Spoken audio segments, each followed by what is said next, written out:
Hello बच्चों, स्वागत है आपका हमारे चैनल NCERT सॉल्यूशन 99 पर। दोस्तों, हमें आशा है आप स्वस्थ होंगे, अच्छे होंगे और आपकी पढ़ाई अच्छी चल रही होगी बच्चों। तो बच्चों, आज हम जो है कक्षा 10वीं की जो साइंस विषय के अंतर्गत कुछ महत्वपूर्ण परिभाषाएं देखेंगे जो आपकी परीक्षा की दृष्टि से बच्चों बहुत ही महत्वपूर्ण साबित होंगी।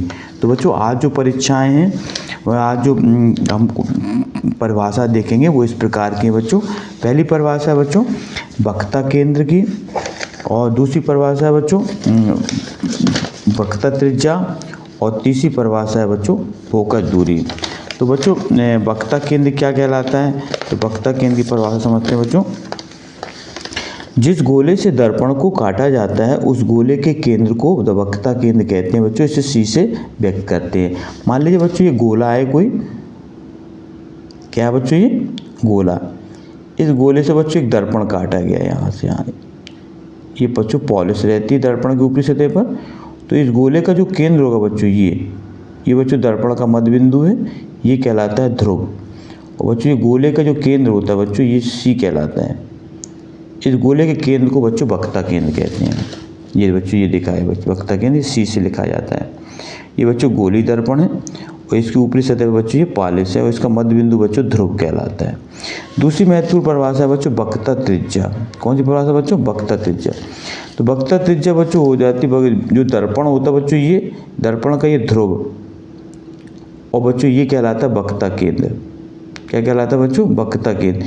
इनकी जो बीच की दूरी होती है बच्चों यहाँ से यहाँ तक, ये दूरी बच्चों वक्रता त्रिज्या कहलाती है और इसको बच्चों R से लिखा जाता है। तो ध्रुव और वक्रता केंद्र के बीच की दूरी क्या कहलाती है बच्चों? वक्रता त्रिज्या। ध्रुव और वक्रता केंद्र के बीच की ये दूरी होती है बच्चों ये वक्रता त्रिज्या कहलाती है। इसे कैपिटल R से लिखा जाता है बच्चों। तीसरी बच्चों महत्वपूर्ण परिभाषा है फोकस दूरी। फोकस दूरी क्या कहलाती है बच्चों? तो बच्चों गोली दर्पण का जो ध्रुव होता है बच्चों ये दर्पण का क्या है? ये ध्रुव है। ध्रुव और बच्चों और फोकस के बीच ये बच्चों दर्पण का ध्रुव है और बच्चों ये फोकस है। इन दोनों के बीच की दूरी बच्चों फोकस दूरी कहलाती है। दर्पण का ध्रुव होता है बच्चों दर्पण का मध्य बिंदु, और बच्चों फोकस तक के बीच की दूरी जो होती है फोकस दूरी कहलाती है। इसे स्मॉल f से लिखा जाता है बच्चों। या इसकी दूसरी परिभाषा ये होगी बच्चों कि ये बच्चों लेंस है, ये इसका लेंस का ये प्रकाशिक केंद्र O कहलाता है।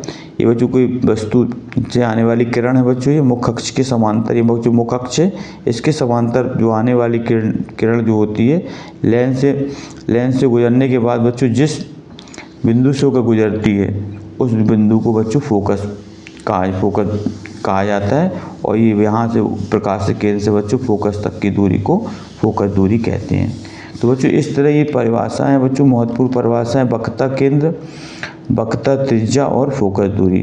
तो बच्चों वक्रता केंद्र समझ में आ गया होगा आपको कि जो गोली दर्पण जिस गोले से काटा जाता है, गोले से जो दर्पण से काटा जाता है बच्चों उस गोले के केंद्र को क्या कहते हैं? वक्रता केंद्र कहलाते हैं।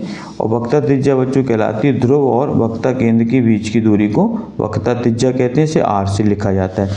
फोकस दूरी कहलाती है बच्चों दर्पण के ध्रुव और फोकस के मध्य की दूरी को फोकस दूरी कहलाती है। बच्चों एक और महत्वपूर्ण बच्चों फोकस दूरी और वक्रता त्रिज्या में संबंध बच्चों ये इसको नोट डाउन करें। फोकस दूरी और वक्रता त्रिज्या में संबंध होता है बच्चों F बराबर R/2। क्या होता है बच्चों? फोकस दूरी और वक्रता त्रिज्या में संबंध F बराबर R, या बच्चों इसको ऐसा भी लिख सकते हैं R बराबर 2F, या यूँ कह सकते हैं कि वक्रता त्रिज्या होती है वो फोकस दूरी के दुगने के बराबर होती है। तो बच्चों इस तरह ये महत्वपूर्ण परिभाषाएं हैं, आप इन्हें नोट डाउन करें बच्चों और ज़्यादा से ज़्यादा लोगों को शेयर करें बच्चों। और आपसे आग्रह है बच्चों हमारे चैनल को सब्सक्राइब कर दें बच्चों। इसी नेक्स्ट वीडियो में बच्चों नए वीडियो के साथ फिर मिलते हैं। तब तक के लिए जय हिंद, जय भारत बच्चों।